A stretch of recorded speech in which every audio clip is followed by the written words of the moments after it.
प्रशांत नाईक यांचा भाजपवर हल्लाबोल।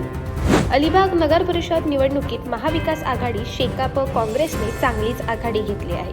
मात्र गेली 5 वर्षे निद्रावस्थेत असलेल्या भाजपने निवडणुकीच्या तोंडावर घोषणांचा धूर करायला सुरुवात केली आहे।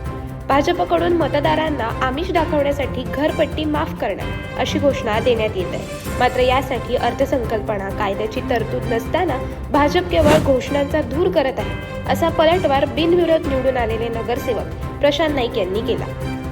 प्रशांत नाईक यांनी शेकापच्या माध्यमातून अलिबागमध्ये विकास घडवला, म्हणून आज मतदार त्यांच्या पाठीशी खंबीरपणे उभे आहेत। तर दुसरीकडे महायुतीतील भाजपला उमेदवारांचीही जुळवाजुळव करावी लागत आहे। त्यामुळे भाजप नेत्यांनी गेल्या 5 वर्षातील अलिबागच्या विकासाकडे बोट दाखवले। रायगड जिल्ह्यातील ज्येष्ठ नेते सतीश धारप यांनी पत्रकार परिषदेत गेल्या 5 वर्षात अलिबागमध्ये कोणतीच विकास कामे झाले नसल्याचा टाहो फोडला।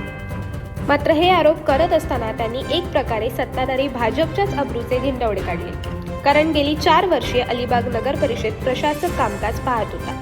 मात्र तरीही शेकाप तसेच माजी नगराध्यक्ष प्रशांत नाईक यांनाच दोष दिला। याबाबत प्रशांत नाईक यांनी सत्ताधारी भाजपचाच प्रशासक नगर परिषदेचे कामकाज पाहत असतानाही विकास कामे का झाली नाही असा सवाल उपस्थित केला। तसेच शेकापने अलिबागची सत्ता चालवली, भाजपने फक्त पोस्टर आणि घोषणाबाजी केली, थेट टोला लगावला। पुढे भाजपने केलेल्या पोकळ आरोपांवर टीका करत प्रशांत नाईक म्हणाले, ज्या भागात तुम्ही शिरकाव करायला घाबरता त्या भागात शेकाप मजबूत आहे। हद्दवड झाली तर शेकाप संपेल असं म्हणणाऱ्यांनी आधी भूगोल तरी बघावा।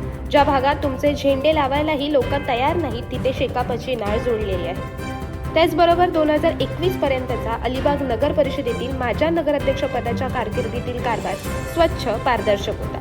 भाजप सोशल मीडियावर फोटो, सभेत घोषणा आणि प्रत्यक्षात शून्य असेही त्यांनी सांगितले।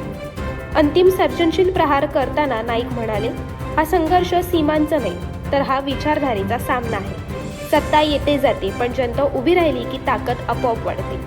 आज परिस्थिती बदलते आणि उद्या इतिहास लिहिला जाईल आणि तो आम्हीच लिहिणार असा विश्वासही प्रशांत नाईक यांनी व्यक्त केला। अशाच अनेक घटना आणि बातम्या जाणून घेण्यासाठी सबस्क्राईब करा आमचं YouTube चॅनल केव्ही न्यूज आणि इन्स्टा पेज कृषीवल न्यूजला फॉलो करा।